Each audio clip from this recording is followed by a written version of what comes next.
ഇപ്പോൾ റീസെൻ്റായിട്ട് LP ഇൻ്റർവ്യൂവിന് ഗണിതം പഠനം എങ്ങനെ എളുപ്പമാക്കാം എന്നുള്ളൊരു ചോദ്യം ഉണ്ടായിരുന്നു. ആ ഒരു സ്ഥലത്ത് ആ ഒരു സമയത്ത് ഇരിക്കുമ്പോൾ ചിലപ്പോൾ നമുക്കതിന് ഉത്തരം കിട്ടിയില്ല എന്നൊക്കെ വരാം. പക്ഷേ ഉത്തരം കിട്ടാവുന്ന ഒരു സിമ്പിളായിട്ടുള്ള ഒരു ക്വസ്റ്റ്യനാണ് അല്ലേ? പല കുട്ടികളും ഗണിതത്തെ പേടിക്കുന്ന ഒരു സന്ദർഭമുണ്ട്. ചില കുട്ടികൾക്ക് അതൊരു ഇൻട്രസ്റ്റിംഗ് ആയിട്ടുള്ള വിഷയമാണ്. അപ്പോൾ ആ ഒരു സന്ദർഭം ഒഴിവാക്കാൻ പല വഴികളും നമുക്ക് മുന്നിൽ. പഠന പ്രവർത്തനങ്ങളിൽ ഗെയിംസും പസിൽസും ഉൾപ്പെടുത്തുക. വിദ്യാർത്ഥികളെ ഒരു പ്രവർത്തനത്തിലേക്ക് കൂടുതൽ ആകർഷിക്കാനും ഗണിതത്തെ രസകരമാക്കാനുള്ള മികച്ച മാർഗങ്ങളിൽ ഒന്നാണ് ഗെയിമും പസിലും ഉൾപ്പെടുത്തുക എന്നുള്ളത്.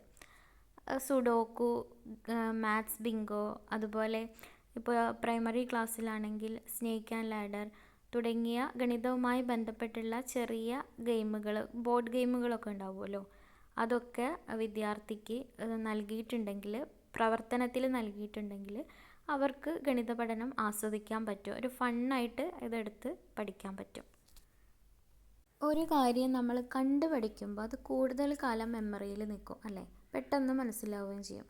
അപ്പോൾ നിത്യജീവിതത്തിലെ സന്ദർഭങ്ങൾ ഉദാഹരണമായി നൽകിയിട്ടുണ്ടെങ്കിൽ ഗണിത പഠനം കുട്ടികൾക്ക് എളുപ്പമായി. ഹരണം അല്ലെങ്കിൽ ഭിന്നസംഖ്യ പഠിപ്പിക്കുമ്പോൾ തുല്യ ഭാഗങ്ങളായി വിഭജിക്കുന്നത് എങ്ങനെയെന്ന് കാണിക്കാൻ നമുക്ക് അവൈലബിൾ ആയിട്ടുള്ള കാര്യങ്ങൾ, അതായത് കുട്ടികൾക്ക് ഇഷ്ടപ്പെട്ട കാര്യങ്ങൾ, ഒന്ന് കേക്ക് കട്ടിങ്ങോ അല്ലെങ്കിൽ പിസയോ ഒക്കെ കട്ട് ചെയ്ത് ഉപയോഗിച്ചിട്ട് കാണിച്ചു കൊടുക്കാം.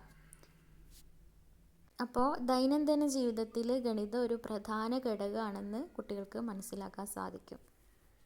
ഗ്രൂപ്പ് വർക്ക് പ്രോത്സാഹിപ്പിക്കുക. ഗ്രൂപ്പ് വർക്ക് ഗണിതത്തെ വീണ്ടും രസകരമാക്കുകയും വിദ്യാർത്ഥികൾക്ക് അത് ആസ്വദിക്കാൻ സഹായകമാവുകയും ചെയ്യും.